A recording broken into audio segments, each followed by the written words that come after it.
Hello, good morning here in Austria. I think it will be in the afternoon, our speech.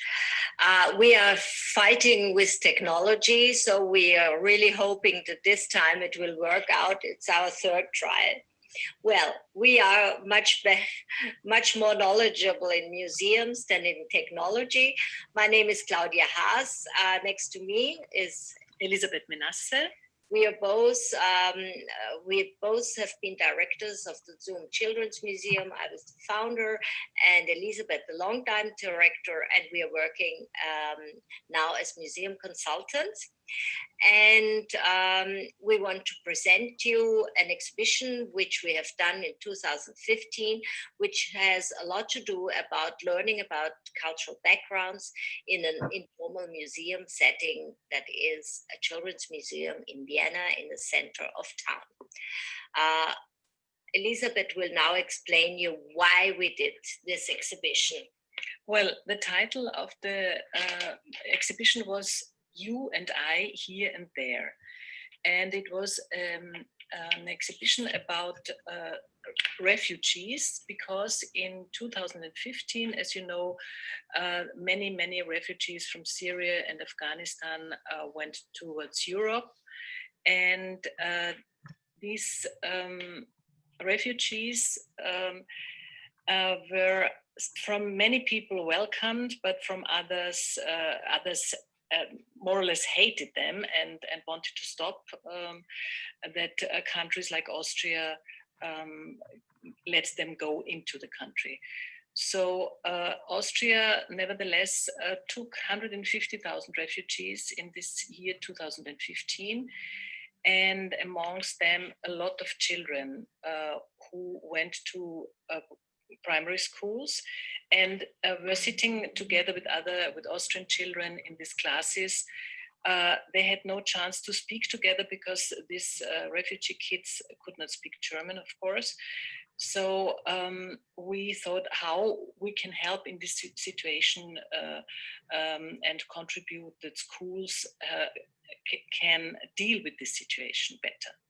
So we decided to make this exhibition where we wanted to not show only the life of the refugee kids, but also get these lives connected to our children, so that our children can understand first why did these children come to our country, but also that they are not only foreigners because they have maybe similar interests or have the same food and so on, so that they can connect them on a normal way, not only have always this picture, these are foreigners. So how did we do that? What museums we think can do in a way much better than schools, they can create empathy, awareness, and curiosity. And that's actually when you start to learn something, when you change your mind, when you open up your mind to something unknown. So how did we do that? Our exhibition was sort of a drama with a beginning and an end. And in between, several acts where kids could do something, learn something, get involved. So the children came to the museum, and it started in a kind of tent situation where they were greeted by a facilitator. You see him in a blue t-shirt. And now the children had to learn what happened. Why did these people come to Austria? But of course, we couldn't show atrocities in pictures or bombed out cities like they see in the television, which only frightens kids. We had to do it in a different situation. It was not easy, and we gave it a lot of thought. Anyway, we did an audio situation. Kids were sitting down, and they heard noises. They heard peaceful noises like children playing football, hearing voices of a bazaar, and suddenly there was a crash and a bomb. You could hear bombing and a detonation of a bomb. And then, of course, you heard people running, you heard them screaming, and you knew that something horrible happened. Then you heard people walking. And then you even heard noises of water. You could hear that people were on a boat, and then again walking. And then there were a change in noises, and it was a peaceful noises, and people came and were greeted on a border, welcome to Austria. And that's what you see. Here the children are already on the border, on the right side, and were greeted into the exhibition. And now the narrative started, and Elizabeth will explain how we did it. We thought the best way for identification of the children is to take also children as main characters in this setting of the exhibition. And we took 3 children, 3 boys, 3 coming from Afghanistan, 3 coming from Syria. And the stories we put in the center of the exhibition were based on real stories. We made many interviews with children, with families, refugee families, and had a lot of experiences and also a lot of really touching individual stories, which we wanted to share with the children in this exhibition. So how each of these 6 children was in the center of one area in the museum. Here you see how we designed the setting. One of these 6 children is Arif. He is from Syria, from Damascus, and he had to flee with his family because in the area where he lived, bombs were falling and he could not go to school anymore.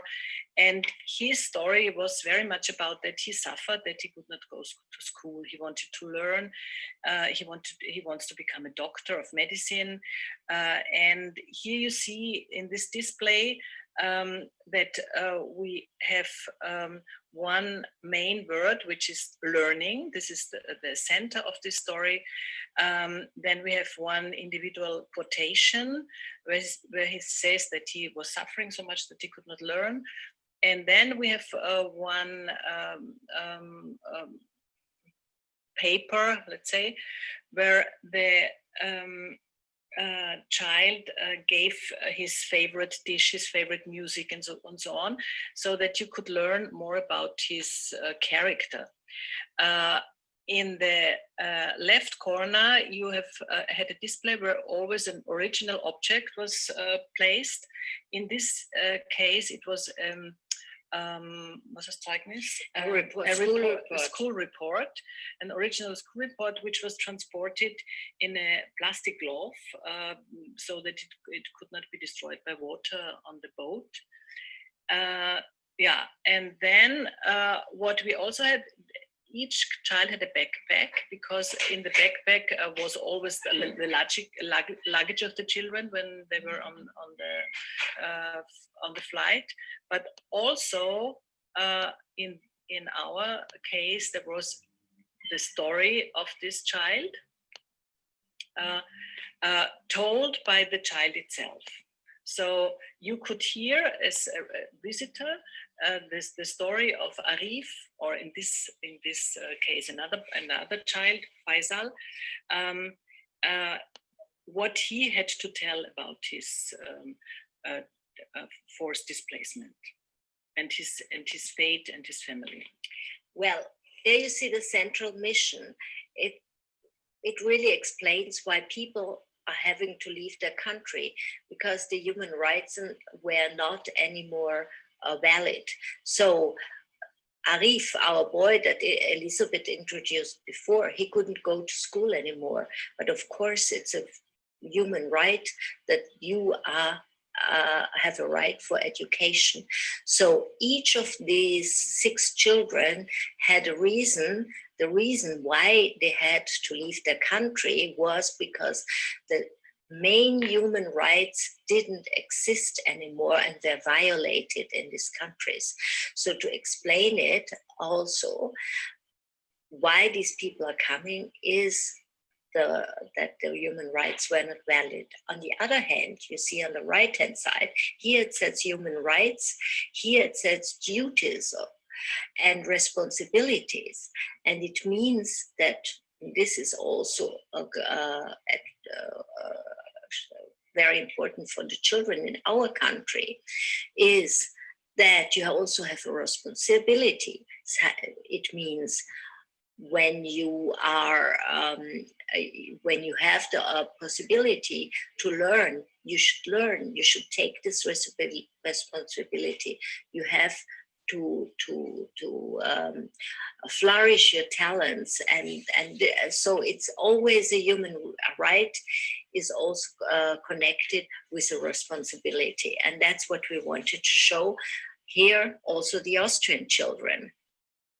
Yeah, but also the refugee children, because very often, for example, when you go to the subject of gender equality, it is said that people coming from, let's say, Muslim countries or Arabic countries, they have a different view on these things, and that they suppress women and so on.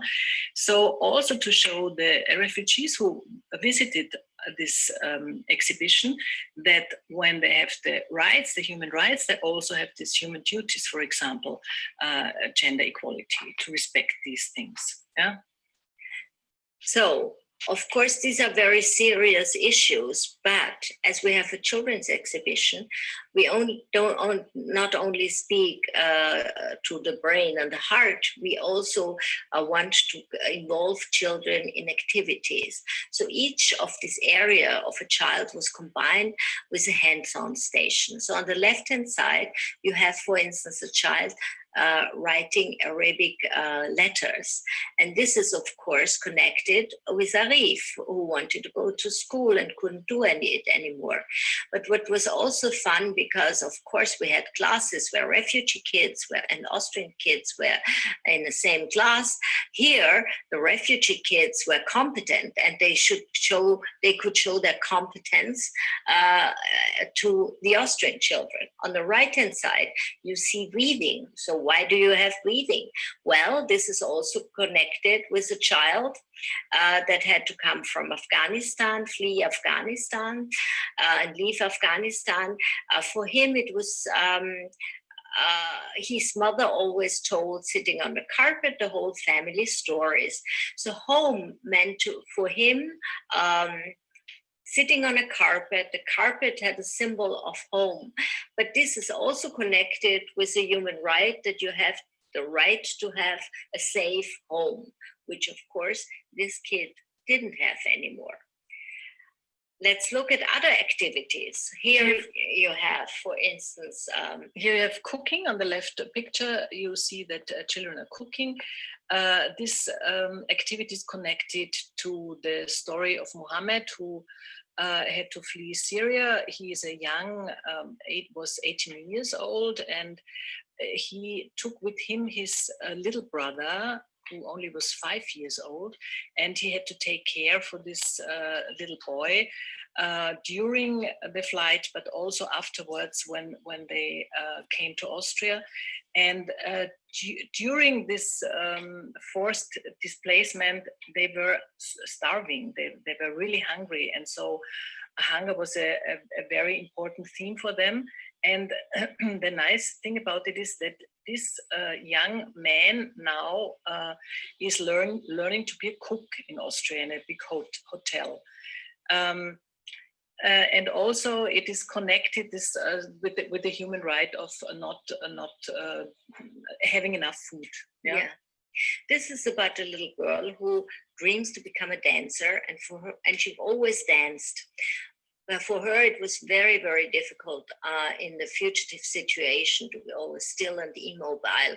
So we invited kids here to to a kind of little discotheque where they could dance with her and other children and feel the pleasure of movement. And this is connected, of course, that you can choose how you spend your free time. And this is with wedding dresses. You see a girl with wedding dresses. It's a story of an Afghani girl who was forced to marry her uncle, what she did not like at all. And so she ran away from home and came to Austria. And of course, on this situation, the children could dress up with different wedding dresses from different cultures, which was a symbol for that cultures also can be mixed, and it is a normal thing, and it's a nice thing. And it was connected with the human right of choosing your own person you love and not being forced to marry somebody. And here we are coming to the end, the conclusion of the exhibition. Like a drama, it also had a conclusion.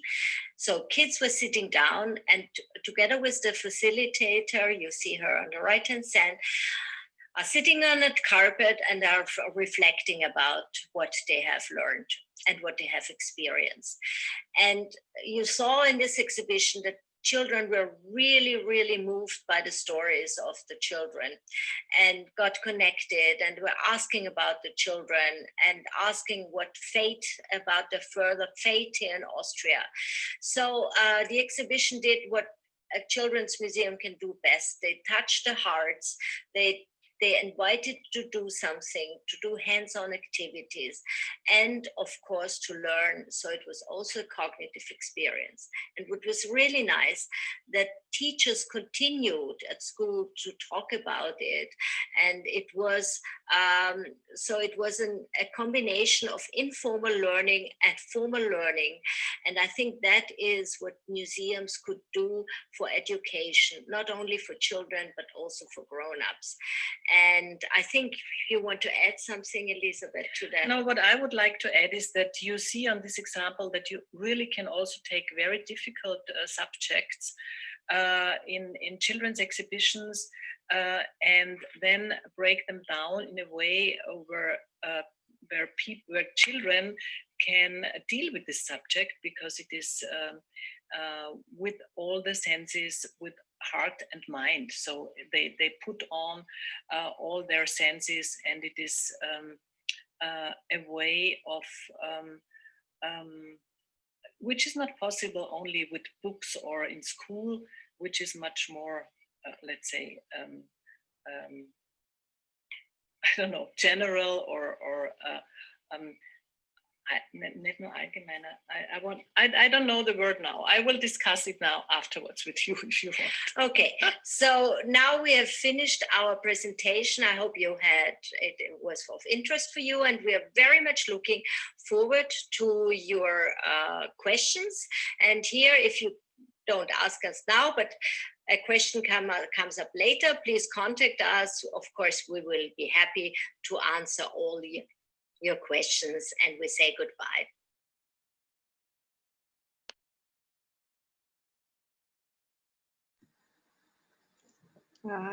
So Claudia and Elizabeth are here with us today. Hello. Hello.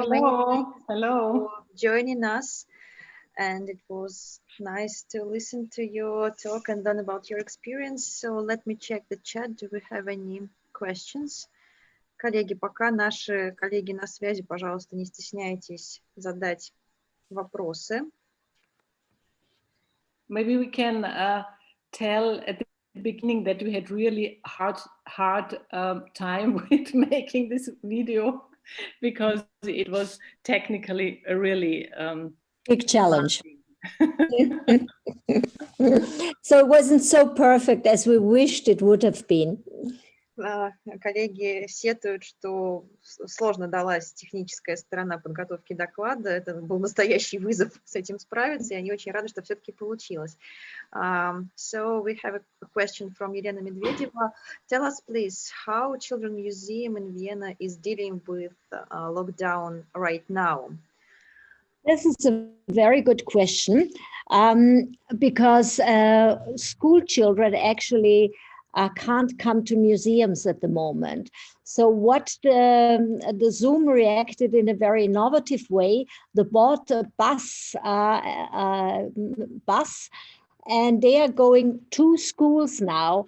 And what they are doing is trying to create an ambience, an atmosphere that we have in Zoom in the schools, and artists and facilitators of Zoom are coming and building a hands-on station with the children and do it at school. So this is the possibility for the school children, and for the private visitors, a certain amount can come to the museum. And fortunately, we have a courtyard, and so we try to do most of it outside. So will be quite difficult, because also in Vienna the weather is changing, but we already think about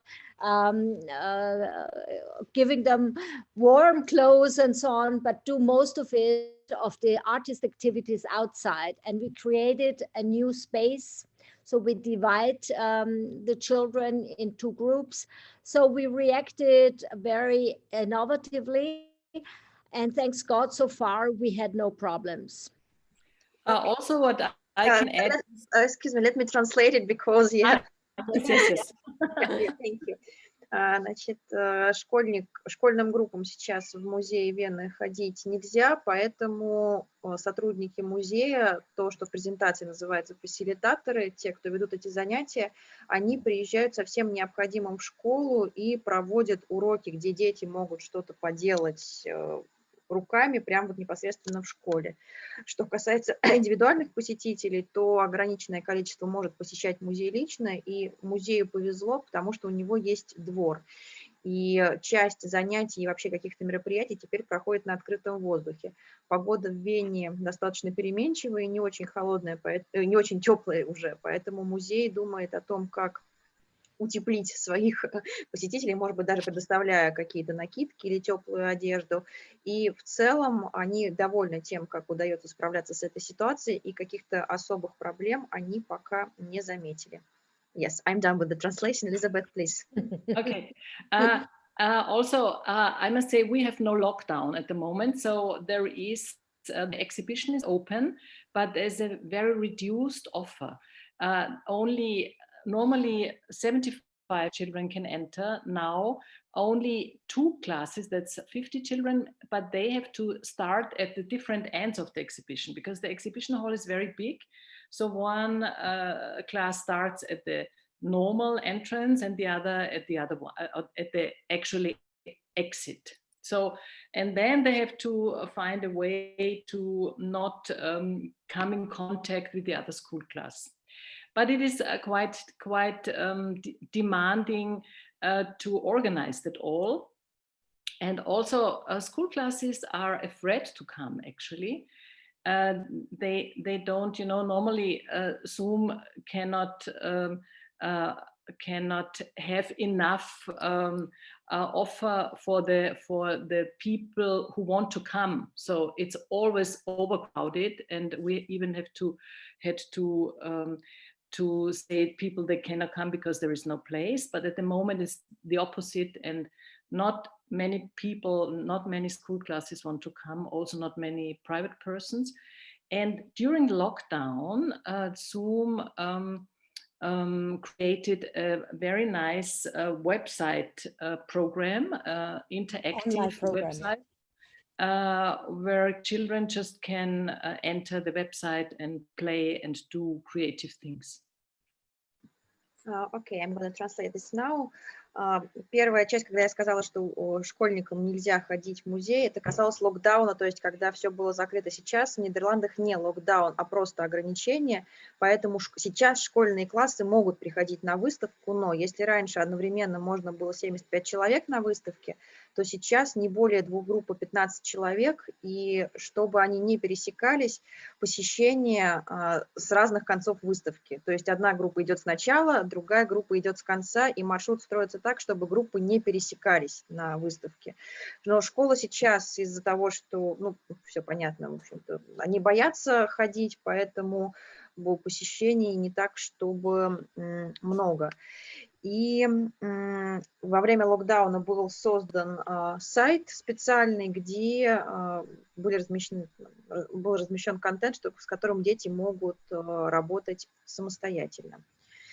And we have one more question for you. Do museum staff continue to work on the topic of intercultural dialogue after the completion of this exhibition project?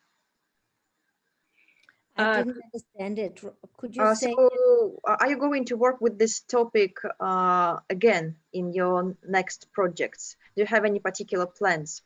I mean, it's a topic which is always present at Zoom because we have our audience is very mixed, and especially the primary school kids, they are a part of them are almost 100% migration kids in different areas. So in Vienna, the primary school children are in average more than 50% with migration and refugee background. That's why this topic is always present, and what one strategy is that we find facilitators also with different backgrounds, because then children can address you know, these facilitators and feel more comfortable and more also welcome in the institution. Mm-hmm. There's a very nice sign. When you come to Zoom, you ring the bell, and then you hear a welcome, a greeting in very many different languages, so that all these children are greeted in their own mother language. Окей. Значит, начну с конца. Когда вы заходите в музей, вы звоните в звонок, и вас приветствуют на самых разных языках в этом музее. И работа по межкультурному диалогу, она является постоянной, потому что около 50%, а иногда и больше в классах это дети-мигрантов, поэтому аудитория очень разная, и для музея эта тема вплетена во все направления, ну, часть стратегии. И что важно, вот эти вот фасилитаторы, это тоже люди разного происхождения, с разным бэкграундом, и стараются они выбирать разных людей для этой работы, чтобы дети чувствовали себя комфортно, они понимали, что и с ними как бы все люди разные, и когда вот есть это разнообразие, в том числе среди, получается, сотрудников, то детям проще открыться, пойти на какой-то диалог и чувствовать себя комфортно. Коллеги, есть ли еще вопросы к Клаудии или Элизабет? Наше время уже подходит к концу, поэтому Vielen Dank, liebe Frauen. Nice to see you.